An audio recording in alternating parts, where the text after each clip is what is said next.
The reactor core was melting, 13 fuel assemblies, each one a precisely engineered cylinder of uranium metal, each one now superheating beyond design limits in the summer darkness of 1959, 30 miles northwest of downtown Los Angeles, on a ridgeline between Simi Valley and the San Fernando Valley. America's first commercial nuclear power reactor was destroying itself. And almost nobody knew. The sodium reactor experiment sat on 2850 acres of rolling hills called the Santa Susana Field Laboratory. North American Aviation had chosen this remote site in 1947 for rocket engine testing. By 1948, they were building both rockets and nuclear reactors on the same isolated plateau. The reactor had a promising start. On April 25, 1957, the SRE achieved initial criticality. By July 12th of that same year, it was feeding power into the electrical grid.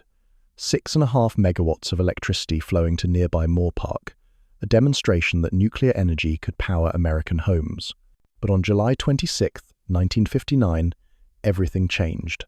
Before we dive in, please consider dropping a like and subscribing. The warning signs had been building for 2 weeks. SRE Run 14 began in July with unusual radiation readings, temperature excursions that shouldn't have been happening.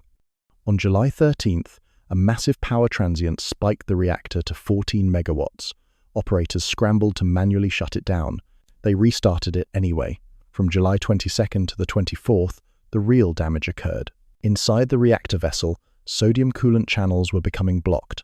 The liquid metal that kept the uranium fuel cool couldn't flow properly. Temperatures climbed beyond the uranium's tolerance. The metal began to fail. Uranium has a peculiar property. As it heats up, it shifts between two different crystal structures, alpha phase to beta phase.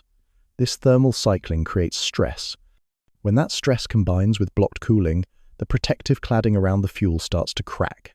And when cladding fails in a nuclear reactor, radioactive material escapes. On July 26th, operators finally shut down the reactor for good. When they looked inside, they found their worst fears confirmed. 13 of 43 fuel assemblies showed partial cladding melting.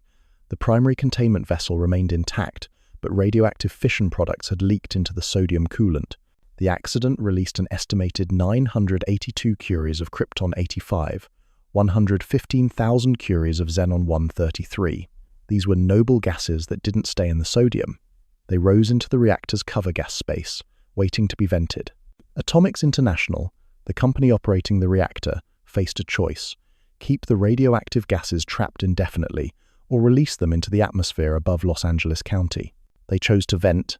Over the next 2 months, under oversight from the Atomic Energy Commission, radioactive gases were slowly released from hold-up tanks through a stack. The venting peaked near 2 × 10 to the -5th curies per second in late September. But there was something else in that damaged core. Something the company didn't want to talk about. Iodine-131, cesium-137. These weren't noble gases that dispersed harmlessly. These were fission products that could concentrate in human thyroid glands and bones. The company detected 25.8 curies of iodine and 31.6 curies of cesium in the primary sodium.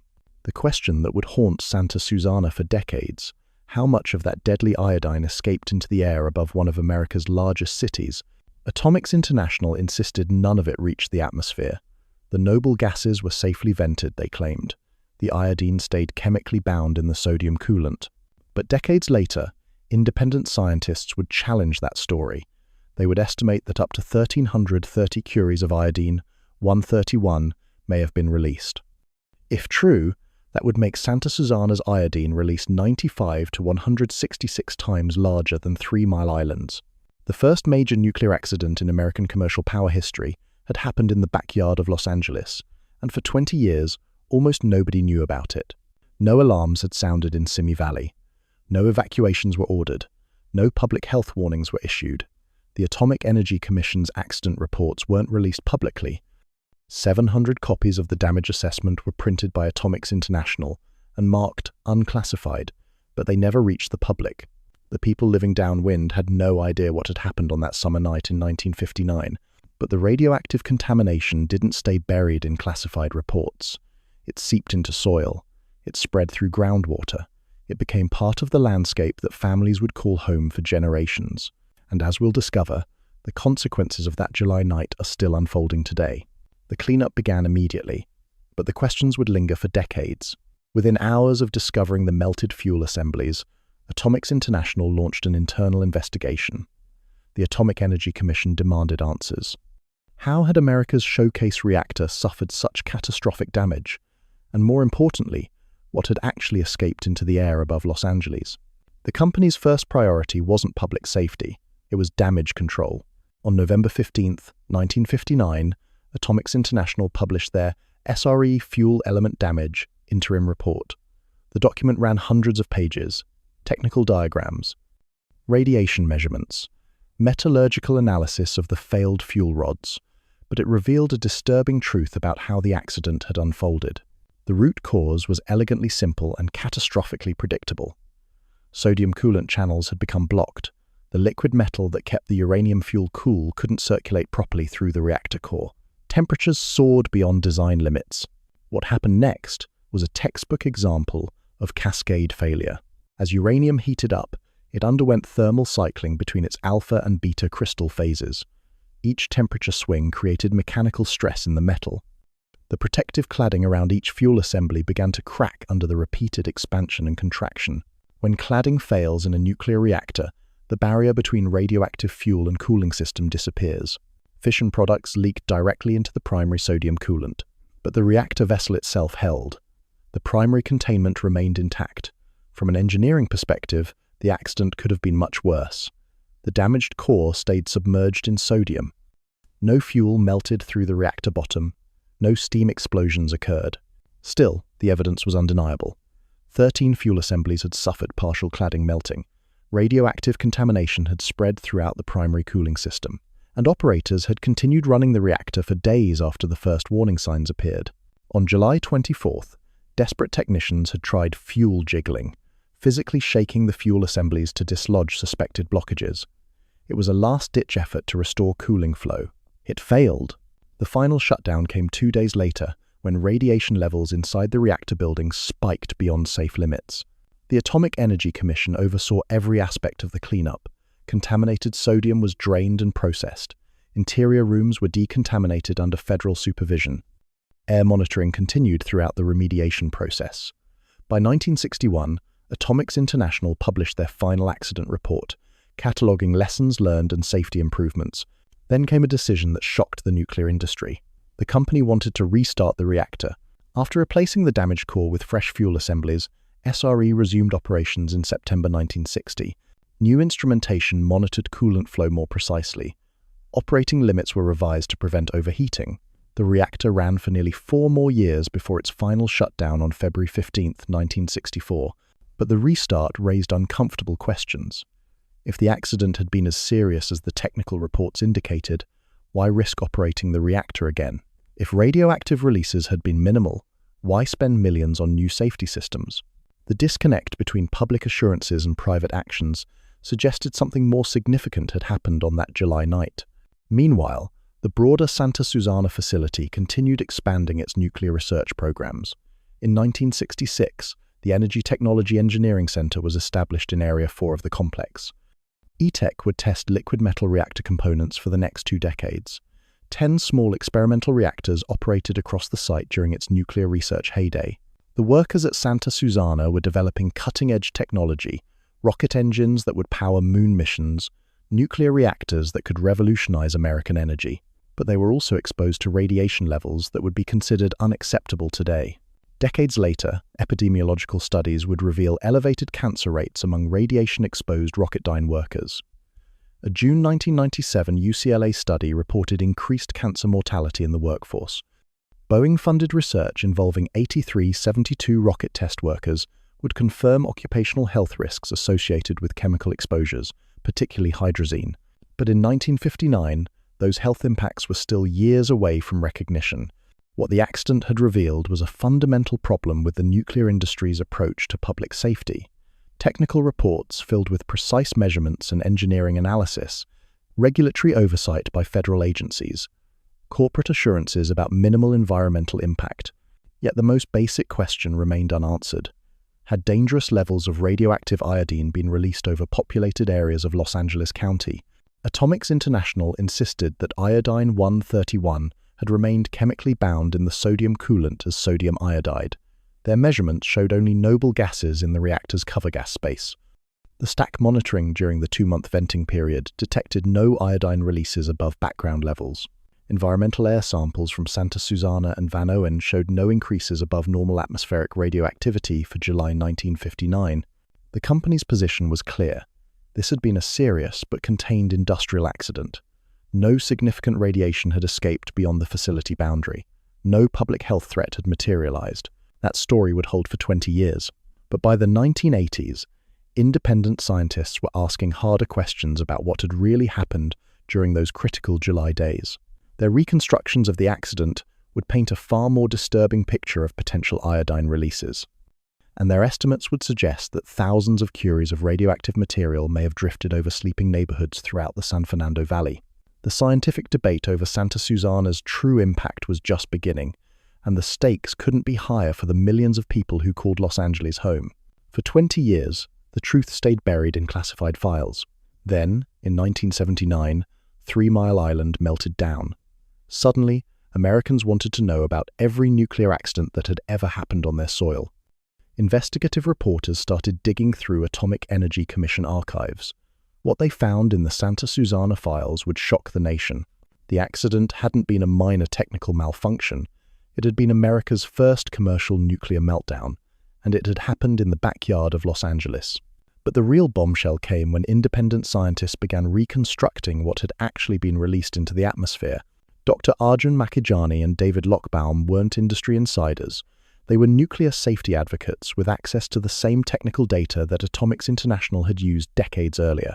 But their analysis reached radically different conclusions about how much radioactive iodine had escaped during the accident. Their estimate was staggering. Up to 1,330 curies of iodine-131 may have been released into the air above Los Angeles County. To put that number in perspective, 3 Mile Island released between 8 and 14 curies of iodine during its famous 1979 meltdown. If Makhijani and Lochbaum were correct, Santa Susana had released 95 to 166 times more radioactive iodine than the accident that transformed American nuclear policy. The Department of Energy fought back immediately. In 2005, DOE commissioned its own expert review of the Santa Susana releases. John Daniel Sr., a veteran of the 3 Mile Island recovery effort, led the technical investigation. Jerry Christian, a nuclear engineer from Idaho National Laboratory, analyzed iodine behavior in the damaged SRE fuel. Their conclusion was unambiguous. Makhijani and Lochbaum were wrong. Daniel's report methodically dismantled the alternative reconstruction. Iodine-131 had remained chemically bound in the primary sodium as sodium iodide, just as Atomics International had claimed. The chemical bond was stable.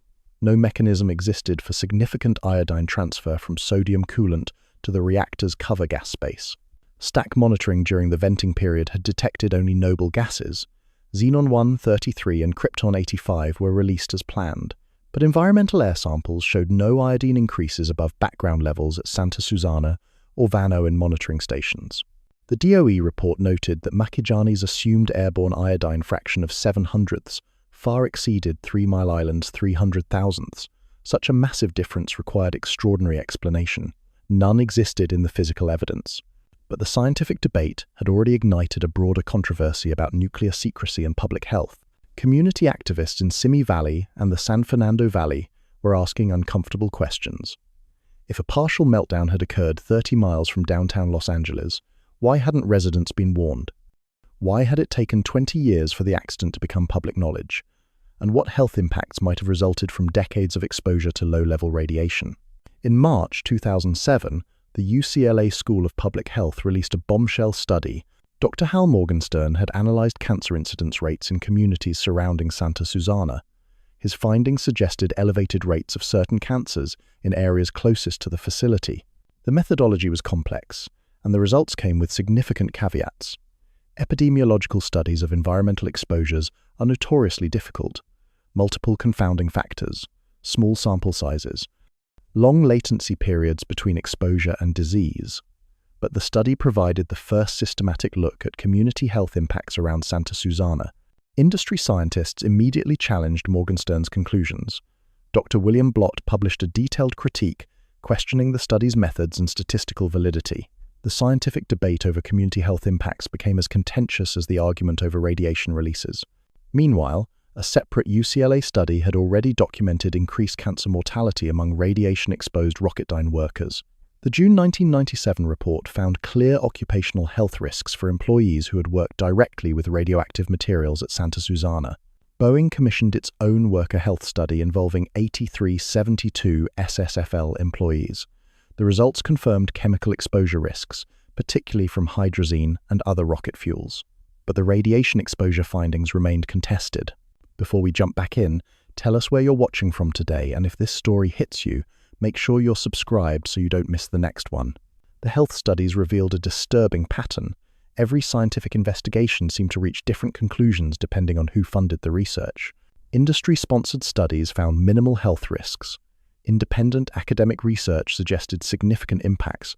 Government agencies fell somewhere in between. For the communities surrounding Santa Susana, the scientific uncertainty was maddening.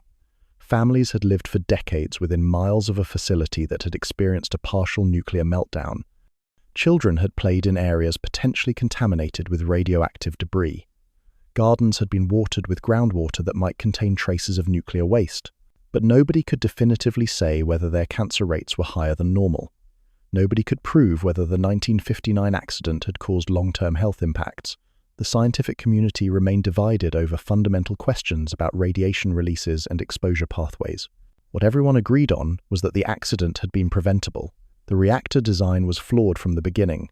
The upstream construction method used unstable ground that had already been compromised by previous mining activity. The sodium coolant system lacked adequate flow monitoring. Warning systems weren't sensitive enough to detect the early stages of fuel damage.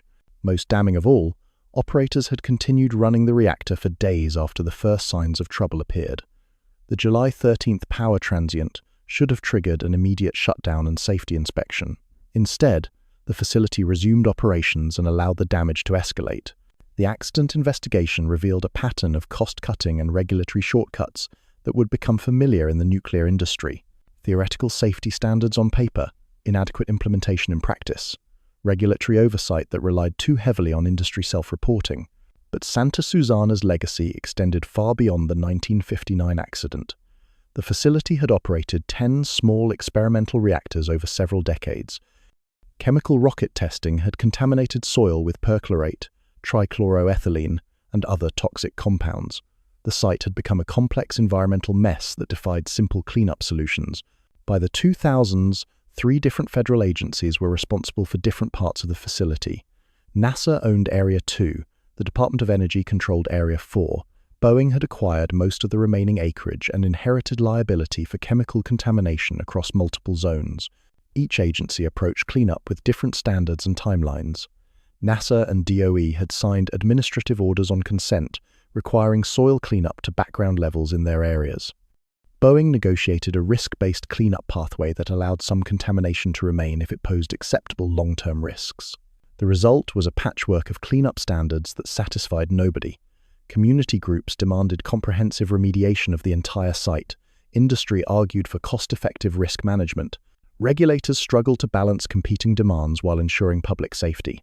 And underlying all these debates was the fundamental question that had haunted Santa Susana for 65 years. What had really happened on that July night in 1959, and were the people of Los Angeles still paying the price? The answer would determine not just the future of one contaminated site, but the credibility of an entire industry's approach to nuclear safety. By 2018, Santa Susana had become California's most contentious environmental cleanup. 3 federal agencies, multiple state regulators, competing cleanup standards, and then nature intervened with devastating force. The Woolsey Fire started on November 8, 2018. Santa Ana winds gusting up to 70 miles per hour, drought conditions that had turned the Simi Hills into a tinderbox. Within hours, flames were racing across the contaminated landscape of the Santa Susana Field Laboratory. For communities downwind, the fire triggered their worst nightmare. Radioactive soil and chemical contamination being lifted into smoke plumes and carried across Los Angeles County. Ash falling on schools and playgrounds. Families evacuating not just from flames, but from the possibility of breathing decades-old nuclear waste. The response was immediate and comprehensive. Los Angeles County Department of Public Health deployed air monitors throughout the region. The California Department of Public Health began sampling smoke and ash for radioactive contamination. Emergency teams collected hundreds of environmental samples from areas where ash had settled. Their findings were reassuring. No radiation above background levels was detected in off-site samples, no radiological hazard from fire smoke or ash. The contamination at Santa Susana appeared to have stayed largely contained during the fire, but the Woolsey fire had exposed a fundamental problem with the cleanup process. After nearly 60 years, the site still contained enough contamination to trigger public health concerns during a natural disaster, and the patchwork of responsible agencies meant that no single entity could provide clear answers about long-term safety. NASA controlled Area 2 under a federal environmental impact statement completed in 2018. Their cleanup standards required demolition of contaminated structures and soil remediation to background levels. Work was proceeding according to established records of decision. The Department of Energy managed Area 4, where the 1959 reactor accident had occurred. DOE had signed an administrative order on consent in 2010, requiring cleanup to background levels using standardized lookup table values. But in December 2024, the agency announced plans to prepare a supplemental environmental impact statement that could potentially revise those cleanup standards. Boeing inherited the largest share of the site when it acquired 2398 acres in 1996. The company became responsible for Areas 1 and 3, plus buffer zones contaminated with decades of chemical rocket testing, perchlorate from solid rocket fuel, trichloroethylene from metal cleaning operations, dioxins and PCBs from industrial processes, heavy metals that had leached into groundwater. The Boeing cleanup had stalled for years in regulatory disputes and legal challenges. Community groups demanded comprehensive remediation. The company argued for risk-based standards that would allow some contamination to remain if long-term exposure risks fell within acceptable limits. In May 2022, Boeing and the California Department of Toxic Substances Control reached a landmark settlement agreement. The company agreed to a risk-based cleanup pathway with stringent standards for radioactive contamination. Radionuclides would be cleaned to background levels. Chemical contamination would be addressed using a resident with garden protective scenario. The settlement included enforcement teeth, up to $70,000 per day in civil penalties for non-compliance, a 3-step dispute resolution process, ending with judicial referees. Boeing could not litigate against the state's cleanup standards, but community groups immediately challenged the agreement. They argued that risk-based cleanup was a euphemism for leaving contamination in place. Litigation and legal briefs were filed in 2025 demanding more stringent remediation standards. The dispute reflected deeper frustrations with how environmental cleanup decisions were made. Technical risk assessments that relied on complex modeling and statistical projections, regulatory standards that balanced public safety against economic feasibility, community input that often felt marginalized in favor of industry concerns. For residents of Simi Valley, Chatsworth, West Hills, Canoga Park, and Thousand Oaks, the technical debates missed a fundamental point. Their families had lived for decades within 5 to 12 miles of a facility that had experienced a partial nuclear meltdown and 60 years of chemical contamination. They wanted the site cleaned up completely, not managed as an acceptable risk. The groundwater contamination alone justified their concerns. DTSC maintained comprehensive monitoring of 56 on-site wells in Area 4. Trichloroethylene plumes extended beyond facility boundaries. Perchlorate had migrated through fractured bedrock in unpredictable patterns. Heavy metals persisted in soil and sediment throughout the site. The 2007 consent order governing groundwater cleanup remained in effect, but progress was slow. The hydrogeology of the Simi Hills complicated remediation efforts. Fractured bedrock allowed contaminants to migrate in complex three-dimensional patterns that defied conventional pump-and-treat technologies. Meanwhile, the regulatory framework had become increasingly complex. DTSC served as lead state regulator. EPA coordinated federal oversight. The California Department of Public Health monitored community health impacts. The Regional Water Quality Control Board enforced surface water and groundwater standards. Each agency brought different priorities and legal authorities to the cleanup process. The result was a regulatory maze that frustrated everyone involved. Community groups couldn't get clear answers about cleanup timelines. Companies faced overlapping and sometimes contradictory requirements from multiple agencies. Regulators struggled to coordinate competing mandates while ensuring public protection. And underneath all the regulatory complexity lay the fundamental question that had never been definitively answered. What were the long-term health impacts of living near Santa Susana? The worker health studies had documented occupational risks for employees directly exposed to radiation and chemicals. The community health studies suggested possible elevated cancer rates in nearby areas, but with significant methodological limitations. No comprehensive epidemiological investigation had ever been conducted with sufficient statistical power to detect subtle population health effects. For many residents, the absence of definitive health data felt like another form of abandonment. Their concerns had been dismissed for decades as unscientific fears. Their requests for comprehensive health monitoring had been rejected as too expensive or methodologically impractical. Their communities had become unwilling participants in a long-term experiment about low-level radiation exposure. The 2023 final Programmatic Environmental Impact Report provided the regulatory framework for site-wide cleanup implementation, but the document's technical complexity made it virtually inaccessible to community members who simply wanted to know when their neighborhood would be safe. As of 2025, Boeing's soil and groundwater cleanup awaited final DTSC decisions. DOE was preparing its supplemental environmental impact statement for Area 4. NASA continued following its previously established cleanup plan. Each agency moved forward on separate timelines with different standards and public participation processes. The fragmented approach reflected broader challenges in American environmental policy. Complex contaminated sites that crossed jurisdictional boundaries, regulatory frameworks designed for simple point source pollution that couldn't address 60 years of mixed radioactive and chemical contamination, community trust that had been eroded by decades of secrecy and broken promises. But Santa Susana also represented something more troubling about how technological risks were managed in American society. The facility had been built to develop cutting-edge military and civilian technologies, rocket engines that would power the space program, nuclear reactors that could revolutionize energy production. The potential benefits had justified accepting unprecedented risks.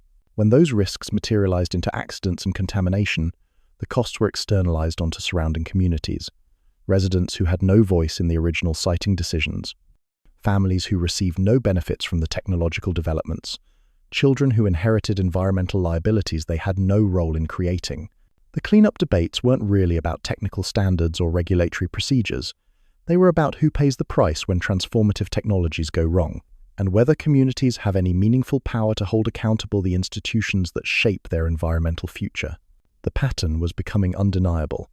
Santa Susana wasn't an isolated case of nuclear secrecy. It was part of a systematic campaign to hide atomic accidents from the American people. Across the country, similar stories were emerging from declassified archives. The Hanford Nuclear Reservation in Washington had released massive amounts of radioactive iodine into the Columbia River Valley throughout the 1940s and 50s. The Nevada test site had exposed downwind communities to fallout from over 100 atmospheric nuclear weapons tests. Rocky Flats in Colorado had suffered plutonium fires and contamination events that weren't revealed for decades. In every case, the pattern was identical. Accidents happened. Radiation was released. Communities were exposed, and the government insisted everything was safe. The Atomic Energy Commission had perfected the art of nuclear damage control, classify the technical reports, minimize public statements, emphasize that any releases were within acceptable limits, frame community concerns as uninformed fear rather than legitimate safety questions. Santa Susana fit this template perfectly. When independent scientists finally gained access to the accident records in the 1980s, they discovered just how much information had been withheld from the public. The 1959 accident had never been officially announced to nearby communities. No public health advisories were issued during the 2-month venting period. No environmental monitoring data was shared with local officials. Residents of Simi Valley and the San Fernando Valley remained completely unaware that a partial nuclear meltdown had occurred 30 miles from downtown Los Angeles. Even more disturbing was what the technical records revealed about the accident's severity. The Department of Energy's own documents showed that reactor operators had ignored multiple warning signs before the fuel damage became irreversible. Temperature readings had been climbing for days. Radiation levels in the primary cooling system were rising. Flow measurements indicated blocked coolant channels. But production schedules and demonstration commitments took priority over safety protocols. The reactor was generating electricity for the grid, Politicians and utility executives were touring the facility to witness America's nuclear future. Shutting down for safety inspections would have been embarrassing for the Atomic Energy Commission and Atomics International, so they kept the reactor running until catastrophic failure forced an emergency shutdown. The fuel damage was extensive when technicians finally examined the core. 13 assemblies showed partial cladding melting. Uranium metal had oxidized when protective barriers failed. Fission products had leaked into every connected system. But the contamination spread far beyond the reactor vessel itself. Radioactive sodium had been circulated through pumps, heat exchangers, and auxiliary equipment throughout the facility. When the contaminated coolant was drained for processing, every surface it had contacted required decontamination. The cleanup took years and cost millions of dollars. Specialized crews working under strict radiation protection protocols, contaminated equipment that had to be dismantled and disposed of as nuclear waste, building surfaces that required repeated decontamination cycles before radiation levels dropped to acceptable limits. Yet none of this extensive remediation work was mentioned in public statements about the accident. The Atomic Energy Commission's press releases emphasized that the reactor vessel had remained intact and no significant radiation had escaped the facility boundary. The gap between private technical reality and public relations messaging was enormous. Internal documents showed a serious industrial accident requiring complex cleanup and safety improvements. Public statements described a minor technical malfunction with no environmental consequences. This disconnect wasn't unique to Santa Susana. It reflected the nuclear industry's fundamental approach to public communication during the Cold War era. National security concerns justified withholding information that might undermine public confidence in atomic energy programs. Technical complexity provided cover for avoiding detailed explanations of accident causes and consequences. The result was a systematic erosion of informed consent about nuclear risks. Communities lived near facilities that posed potential health threats, but they lacked the information needed to make educated decisions about those risks. Parents raised children in areas that might be contaminated, but they couldn't access the data needed to evaluate their family's safety. International comparisons made the American secrecy particularly troubling. Britain's Windscale reactor fire in 1957 had been publicly acknowledged within days. The Soviet Union's nuclear accidents remained classified, but Western intelligence agencies tracked radiation releases and warned their own populations about potential exposures. Only in the United States did nuclear accidents disappear into classified archives for decades. The very democracy that was supposed to justify America's nuclear programs became a casualty of atomic secrecy. Santa Susana's 1959 accident had occurred during the height of this secrecy culture. The Atomic Energy Commission controlled every aspect of nuclear information. Scientists who questioned official safety claims faced loss of security clearances and career destruction. Journalists who investigated nuclear accidents found their sources intimidated and their access blocked. The system worked perfectly for maintaining public confidence in nuclear technology. Opinion polls throughout the 1960s showed strong support for atomic energy programs. Communities competed to host nuclear facilities that promised economic development and technological prestige, but the system also created conditions for repeated accidents and cover-ups. When safety concerns couldn't be publicly discussed, they weren't adequately addressed in facility design and operations. When accident information was classified, lessons weren't learned and shared across the industry. When communities couldn't access exposure data, health impacts weren't properly monitored or documented. By the time 3 Mile Island forced nuclear transparency in 1979, the damage was already done. Decades of hidden accidents had contaminated landscapes and exposed populations throughout the nuclear weapons complex and commercial power industry. The true costs of atomic energy programs were finally becoming visible. Santa Susana represented one of the earliest and most significant examples of this pattern. A serious reactor accident had occurred near one of America's largest population centers. Radioactive contamination had spread across a major facility. Cleanup had required years of intensive remediation work, but for 20 years, the people of Los Angeles knew nothing about what had happened in their backyard. They had no opportunity to demand better safety standards, no chance to participate in decisions about acceptable risk levels, no ability to protect their families from potential exposure pathways. The nuclear industry had made those decisions for them, in secret, without consent, without accountability. And as the cleanup battles of the 21st century would demonstrate, the consequences of that betrayal were still unfolding decades later. Today, 66 years after the meltdown, The people of Los Angeles are still waiting for answers. On December 17, 2024, the Department of Energy announced its intention to prepare a supplemental environmental impact statement for Area 4 and the Northern Buffer Zone. The same area where the 1959 reactor accident had occurred, the same contaminated soil that had been promised cleanup to background levels since 2010. The announcement came without warning to community groups who had spent decades fighting for comprehensive remediation. Public comment periods were extended into 2025, but the message was clear. The federal government was reconsidering its commitment to full cleanup of the most contaminated section of Santa Susana. For residents of Simi Valley and the San Fernando Valley, the DOE announcement felt like another betrayal in a long history of broken promises. Administrative orders on consent that were supposed to guarantee background-level cleanup, settlement agreements that were renegotiated when cleanup costs became inconvenient, regulatory processes that seemed designed to delay accountability rather than protect public health. The pattern had become predictable. Agencies would sign binding agreements requiring stringent cleanup standards. Years would pass with minimal progress. Then new studies would be commissioned to reassess the technical feasibility and cost-effectiveness of the original commitments. Boeing's 2022 settlement with DTSC had followed exactly this trajectory.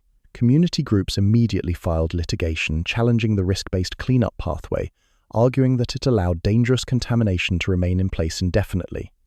Legal briefs submitted in 2025 demanded enforcement of the original background cleanup standards, but the companies and agencies responsible for Santa Susana had learned to weaponize complexity against community demands.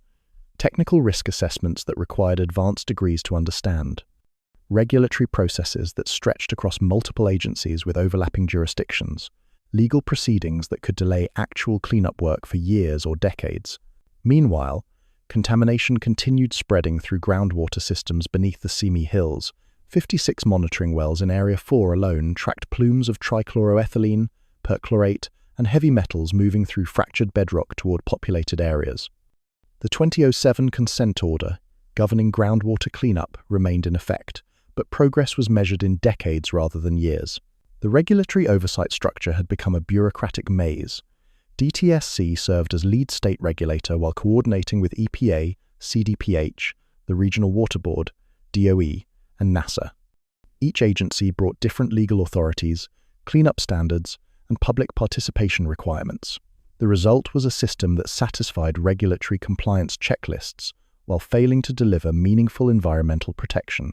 Community members who attended public meetings found themselves navigating technical presentations about acceptable cancer risk levels and statistical confidence intervals. Their requests for simple answers about safety were met with complex explanations about exposure pathways and toxicological modeling. Their demands for complete cleanup were dismissed as economically impractical or scientifically unnecessary.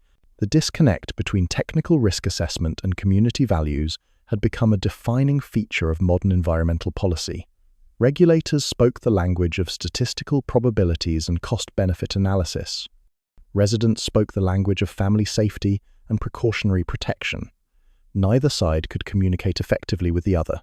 But underneath the technical debates lay fundamental questions about power and accountability in American society. Who decides what level of contamination is acceptable in residential neighborhoods? Who bears the costs when cutting-edge technologies cause environmental damage?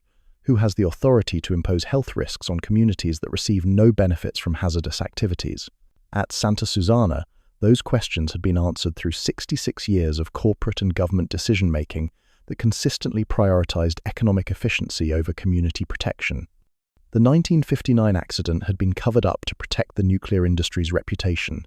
The contamination had been allowed to spread, while cleanup standards were repeatedly renegotiated downward. Communities had been excluded from meaningful participation in decisions that affected their long-term health. The Department of Energy's current position on the 1959 accident reflected this broader pattern of institutional accountability avoidance. Their 2023 summary continued to characterize atmospheric releases as only very limited noble gases, well below regulatory limits. No mention of the contested iodine release estimates. No acknowledgement of the 20-year cover-up. No recognition of the community health concerns that had persisted for decades. The technical dispute over radiation releases had become a proxy for larger questions about institutional credibility. If government agencies and nuclear companies had been willing to hide a major reactor accident for 20 years, why should communities trust current assurances about safety and cleanup progress? If environmental monitoring data had been classified during the original accident, why should residents believe current claims about background contamination levels? These weren't abstract policy questions for the families living within 12 miles of Santa Susana. They were daily decisions about whether their children could safely play in local parks, whether they should worry about vegetables grown in backyard gardens, whether unexplained cancer clusters in their neighborhoods might be connected to decades of environmental contamination. The absence of definitive health studies only amplified these concerns. No comprehensive epidemiological investigation had ever been conducted with sufficient statistical power to detect subtle population health effects from long-term, low-level exposures. The existing studies all came with methodological limitations that prevented firm conclusions about community health impacts. For many residents, the lack of health data felt deliberate. Comprehensive health monitoring was expensive and could reveal liability for past exposures. It was easier for responsible parties to claim that health impacts were unproven than to fund the studies needed to detect them. Meanwhile, the clock kept running on community exposure. Children grew up and had children of their own in areas that might remain contaminated for generations. Families invested life savings in homes that could lose value if contamination was officially acknowledged. Elderly residents who had lived through the original accident watched their grandchildren face the same unresolved environmental threats. The Woolsey fire had provided a glimpse of Santa Susana's future under climate change, extreme weather events that could mobilize buried contamination and spread it across urban areas. Emergency evacuations that might be needed repeatedly as fire seasons became longer and more severe. Environmental monitoring that would be required indefinitely to track contamination migration. But the deeper legacy of Santa Susana wasn't technical or environmental. It was the systematic erosion of democratic accountability in the face of technological risk. The pattern of secrecy, denial, and delay that had characterized nuclear decision-making since the 1940s, the institutional preference for managing public perception rather than addressing public safety. 66 years after a reactor melted down 30 miles from downtown Los Angeles, the fundamental questions remained unanswered. How much radiation had actually been released? What were the long-term health consequences? When would the contamination be fully cleaned up? And who could be trusted to provide honest answers? As we close out this story, think about your own community. What industrial facilities operate nearby? What environmental risks have you been told are acceptable? What information do you have access to? And what decisions are being made for you in corporate boardrooms and government offices? If this story shows us anything, it's that transparency isn't a luxury in a technological society, it's a prerequisite for survival. Because the next time someone tells you that a nuclear accident, chemical spill, or industrial disaster poses no significant risk, remember Santa Susana. Remember how long the truth can stay buried. And remember that the price of institutional secrecy is always paid by the communities that have no voice in the original decision. Hit that subscribe button if you believe we need to keep digging up these buried stories. And let us know in the comments what hidden environmental disasters might be lurking in your backyard. Because in America, what you don't know about nuclear accidents really can hurt you.